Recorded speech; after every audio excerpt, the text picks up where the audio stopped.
Ô, Rui, eu tenho uma pergunta um pouco teórica para você. Mais cedo, de manhã, vieram 2 comunistas aqui, que eles são da corrente marxista-leninista. Isso. E eu, como não sou um estudioso, para mim, vocês e esses outros do PCB eram grandes brothers, assim. E eles falaram que não. Qual é a diferença fundamental de proposta e de eu acho que é assim que vai dar certo e eles acham que é assim que vai dar certo? Qual é essa diferença fundamental? Como você resumiria isso? Bom, nós temos na esquerda, né? Esquerda socialista, comunista, uma divisão importante em 3 grupos. Né? Primeiro, a social-democracia, que virou uma corrente reformista e tudo mais. E depois, as 2 correntes principais que saíram da Revolução Russa, stalinistas e trotskistas. Só que entre esses 2 que saíram do mesmo lugar, aparentemente, há uma luta mortal. Os stalinistas, eles mataram todos os trotskistas da antiga União Soviética, todos. Milhares de pessoas. Dezenas de milhares de pessoas. Então, quer dizer, realmente não pode ter uma convergência muito grande entre os algozes e as vítimas, né? Muito difícil. A divisão é Stalin e Trotsky ou é Lenin e Trotsky? Não, é Stalin e Trotsky. Os trotskistas são leninistas. Ah, tá. Eles não se opõem ao Lenin. Então o negócio é o Stalin. O Stalin que é o ponto de... Esse marxista-leninista é meio que um nome artístico, né, dos stalinistas. Num dado momento ficou muito ruim você falar que era stalinista. Apesar de que houve um momento que todo mundo falava com orgulho, sou stalinista e tal. Depois começou a pegar mal, daí eles vieram com o marxismo-leninismo. E o Trotsky é rival do Stalin ideologicamente, é isso? Na realidade houve uma luta pelo poder, né?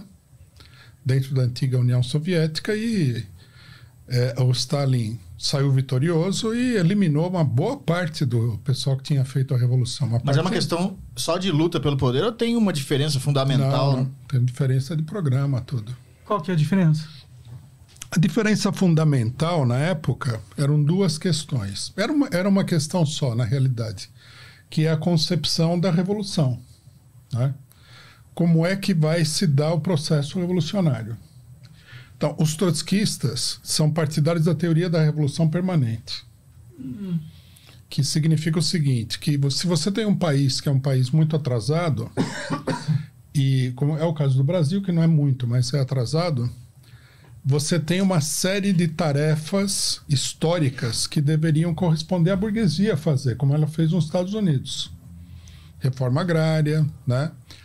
Impulsionar o desenvolvimento do mercado interno, tudo isso daí deveria ter sido feito pela burguesia, no Brasil não conseguiram fazer plenamente. Então os trotskistas, eles estabeleceram o seguinte, nesses países, essas tarefas continuam existindo, mas só a classe operária e a Revolução Socialista podem resolver essas tarefas. O capitalismo perdeu a vez. Né? Os stalinistas achavam que não, que era a burguesia que ia fazer. Então ela colocava a classe operária a reboque da burguesia, seguindo a política da burguesia, isso aí levou a inúmeras derrotas. Né? E a teoria da Revolução Permanente tem também a ideia da Revolução Internacional, enquanto que os stalinistas defendiam a ideia de que você poderia ter o comunismo num único país, que é uma teoria patentemente antimarxista. Né?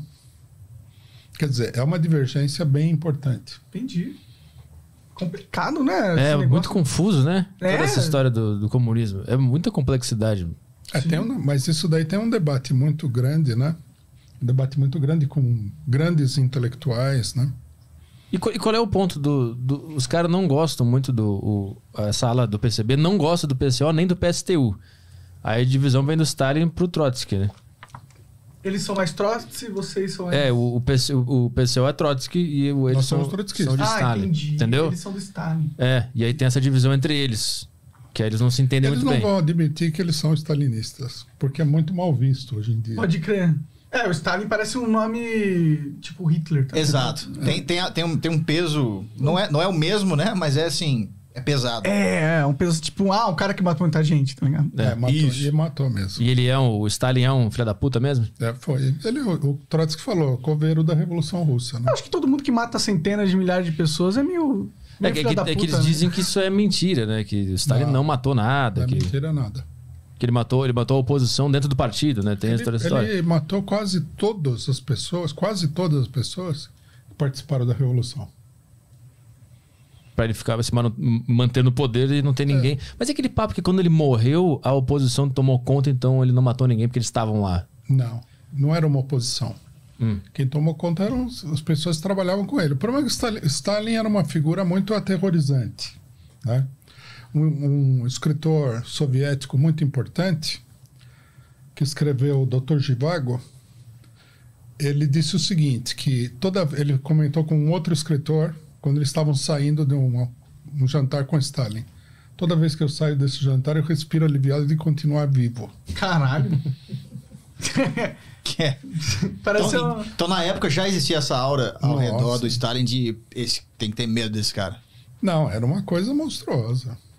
A pessoa que era para suceder o Stalin, e da qual os outros tinham medo, era um georgiano, como o Stalin, chamado Beria, que era uma figura sinistra também, muito sinistra. Quando o Stalin morreu, dizem que ele olhou o Stalin caído no chão e falou: o tirano está morto. Então, você imagina se a figura sinistra, temida por todo mundo, achava o outro um tirano. Quer dizer, era uma... E o que aconteceu com o Trotsky? Ele foi exilado, né? Foi exilado e foi assassinado no México. Ele foi assassinado? Stalinistas. Ah, é? Chegou lá? Eles foram... a gente tem que lembrar que a Internacional Comunista tinha partido em todos os países do mundo, né? Então, os mexicanos stalinistas, eles organizaram o assassinato do Trotsky. Algumas pessoas importantes. Não sei se vocês conhecem um dos principais pintores do México, do México moderno, Siqueiros, organizou ele mesmo, pessoalmente, um assassinato. Uma tentativa de assassinato. Caralho, antigamente a política era muito vale tudo, né? Era na violência que resolvia a parada. Fascismo, né? A época do nazismo era uma época muito complicada. Se bem que hoje não tá tão diferente, né? Teve um jornalista que foi lá pro hotel na Turquia e entrou no hotel e saiu numa mala, todo picado, né? Teve isso? Rolou recentemente aí. E o Putin que mandou matar, inclusive. Cara... Não. Foi o cara da Arábia Saudita. Né? Foi da Arábia Saudita? Foi. Eu achei que tinha sido o Putin. O cara voltou numa mala, todo picado. Caralho. Não, mas o pessoal tem. Mas é menos, né? É menos.